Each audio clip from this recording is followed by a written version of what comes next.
Welcome to colour கண்ணாடி viewers எல்லாருக்கும் வணக்கம். அண்ட் வந்து பார்த்தீங்கன்னா வெல்கம் பாலா அண்ணா வணக்கம்.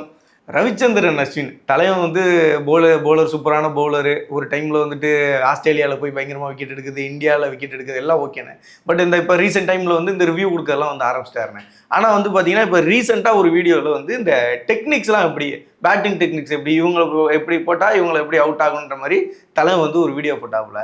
ஆனால் அது கீழே ஏகப்பட்ட கமெண்ட் வந்து அவர் வந்து திட்டி வந்தோன்னே எல்லாரும் வந்து பயங்கர டென்ஷன் ஆகிட்டாங்க. ஸோ நீங்கள் என்ன நினைக்கிறீங்க? ஆஸ் எ கிரிக்கெட்டரா அவர் பேசுறது அவரோட உரிமை தானே? நான் கிரிக்கெட்டரா இல்லைண்ணா, ஆஸ் எ கிரிக்கெட்டர் அவரு, ஆஸ் எ கிரிக்கெட்டர் அவரு, ஆஸ் எ கிரிக்கெட்டர் ஃபேனா நீங்க அப்படி சொல்ல வரேன். ரைட், ஒரு கேப் விட்டு கவுண்டர் போட்டுருக்கீங்க. ரவிச்சந்திரன் அஸ்வின் மாதிரி ஒரு ஜீனியஸ், ஒரு லெஜெண்ட், இந்த கேமை கரைச்சி குடிச்சவர் இங்கே யாருமே அதிகமாக கிடையாது. விரால விட்டு எண்ணக்கூடிய நபர்களில் ஒருவர் அவர். அப்படிப்பட்டவர் இந்த கிரிக்கெட்டை வந்து ஒரு ஜீனியஸாக அவர் இன்னைக்கு வந்துட்டு ஒரு ஆஃப் த ஃபீல்டு ஆனதுக்கப்புறமா இன்னைக்கு அவர் வந்து இது பண்ணுறாரு. ஆன் ஃபீல்டு பிளேயராக இருந்தவர் வெளியே வந்து எல்லாத்தையும் டயக்னோஸ் பண்ணி சொல்கிறாரு, ஓகேப்பா இது இப்படிப்பா, அது அப்படிப்பா, இது இப்படிப்பான்னு வந்து ஒரு டாக்டர் வந்து அப்படி கூராய்வு பண்ணுற மாதிரி எல்லாத்தையும் அவர் பண்ணிக்கிட்டு இருக்காரு. ரைட்டா? ஸோ அப்படி பண்ணுற ஒரு நபரை வந்து நம்ம இதிலலாம் இது சொல்கிறதுக்கு ஒன்றுமே கிடையாது. வேறு யாரோ ஒருத்தவங்க சொல்கிறாங்க, நீங்கள் யூடியூப் சேனல் பார்க்குறீங்க, யூடியூப் சேனல் வச்சுருக்கிற யார் வேணாலும் பேசுகிறாங்க கிரிக்கெட் பற்றி. அப்போ என்ன போன்ற உங்களை போன்ற நபர்களே பேசும்போது இந்த கிரிக்கெட்டை கரைச்சி குடிச்ச ஒருத்தர் அந்த டீமை பற்றி அனாலிசிஸ் பண்ணுறதுல என்ன தப்பு இருக்குது?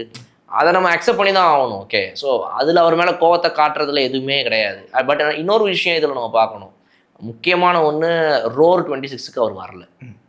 அதுவே பெரிய கேள்வியாக இருந்துச்சு இல்லைன்னா, ஏன் அவர் வரல? ஏன்னா இப்போ பத்ரிநாத் வந்துருந்தாரு, நிறைய பேர் வந்து இருந்தாங்க, சீக்கா பையன் அவரு வந்து வந்திருந்தாப்புல. அப்போ இருக்கப்போ அஸ்வின் ஒரு முக்கியமான பிளேயர் தானே, ஓஜி, உண்மையான ஓஜி அவரும் தான். ஆமாம், இஸ் ஆல்சோ த ஓஜி. ஆனால் வரல ஏன் அப்படின்ற கேள்வி நமக்குள்ள இருக்குது.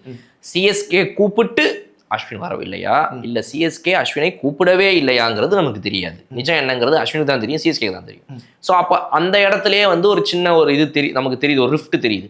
அந்த ரிஃப்ட் இருக்கிற நேரத்தில் நான் எதிர்பார்த்தது என்னன்னா, ஆக்சுவலாக எல்லாரும் அஸ்வின் பக்கம் நிற்பாங்க.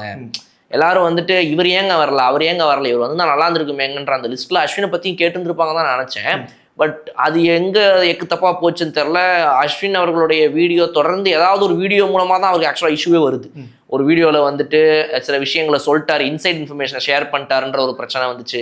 ஸோ ஐ டோன்ட் நோ அது எங்கே மிஸ்கால்குலேட் ஆகுது. அவங்க டீம் சைட்லேருந்து இதை பண்ணலாம், இதை பண்ண வேண்டாம், இந்த கண்டென்ட்டை எடுக்கலாம் எடுக்க வேணான்ற இடத்துல அந்த காலை தப்பாக எடுக்கிறாங்களா, ஒரு லெவரேஜ் எடுத்து சரி போய் பார்க்கலான்றதை எடுக்கும்போது அது மிஸ்ஃபயர் ஆயிடுதா, இல்லை வந்து மக்கள் அதை வந்துட்டு எப்படி ரிசீவ் பண்ணுற இடங்கள்ல பிரச்சனை புரியல எனக்கு. பட் சம்வேர் ஏதோ ஒரு மிஸ்ஃபயர் ஆகிட்டே இருக்குது. பட் அது ஒரு பெரிய விஷயமே கிடையாதுங்க. அதுக்காக அவரை போயிட்டு கமெண்ட்ஸில் இது பண்ணுறதெல்லாம் வந்து நீங்களும் நானும் பேசும்போது அவர் பேசக்கூடாதா, எது குட்டு பேடு, டீமில் என்ன ரைட்டு, யார் எப்படி ஆடணும், என்ன எது ப்ளஸ் மைனஸ், இவர் அவுட் ஆக என்ன பண்ணக்கூடாது, அது சொல்கிறது எந்த தப்பு? எல்லா டீம் பற்றி சொல்ல தான் போகிறாரு. 74 மேட்ச்லேயே உட்காந்து எல்லா டீம் பற்றி பேச தான் போகிறாரு.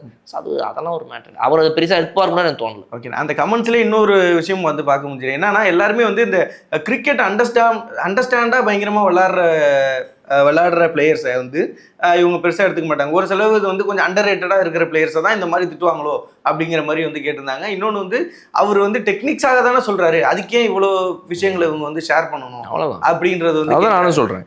டெக்னிக்கலாக பேச வேண்டிய இடத்துல டெக்னிக்கலாக பேசலாம். அவர் இப்போ இந்த கேமை பற்றி வேற என்ன பேசணும்? அப்புறம் ஆடிச்சாம்பாரு போச்சு ஐயோ அப்படி பேசணுமா? அதான் ரியல் பாலானா.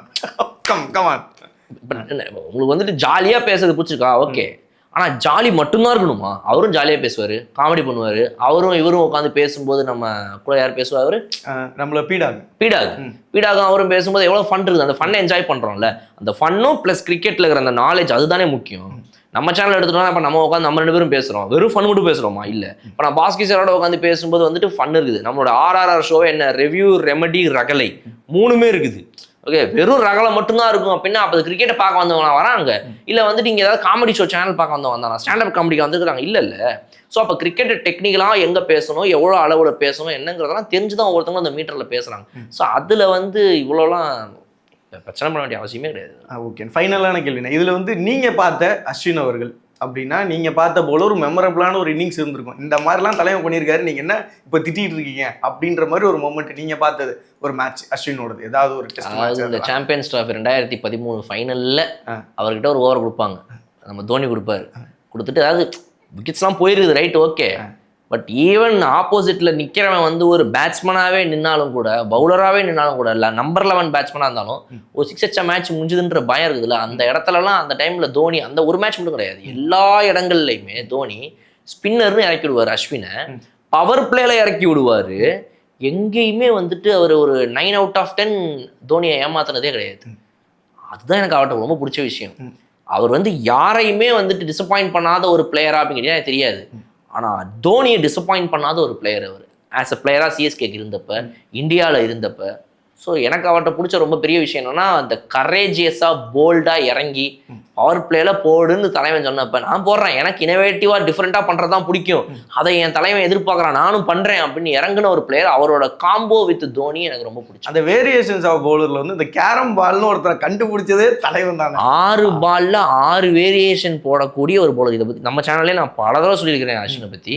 6 ball 6 variation போடக்கூடியது. ஆனால் இவர் வந்து T20 பவுலர் இல்லை, ஒரு ரெட் பாலுக்கு மட்டும்தான் அப்படின்னு ஆக்கினானுங்க பாரு. அதெல்லாம் நான் மன்னிக்கவே மாட்டேன் காலத்துக்கு இந்த BCCI. 6 ball 6 variation. Off break போடுவார், ஆஃப் ஸ்பின் போடுவார், திடீர்னு பார்த்தீங்கன்னா வந்துட்டு ஓடி வந்து குண்டக்க மண்டக்க ஏதோ ஒன்று போடுவார், அப்புறம் கேரம் பால் போடுவார், நின்று டமக்குன்னு போடுவார். எவ்வளோ வேரியேஷன்ஸுங்க போடுவார் அவர். அதெல்லாம் சும்மாவே கிடையாது. அவர் வந்துட்டு வேற மாதிரி வரும். அதாவது வந்து அவர் ஒரு ஜென்ரேஷன் பவுலர், அதை புரிஞ்சுக்கோங்க. ஆமாம், அதனால இந்த இஷ்யூஸ்லாம் அது. ஓகேண்ணே, நன்றிண்ணே. சப்ஸ்கிரைப் டு கலர் கண்ணாடி கிரிக்கெட்.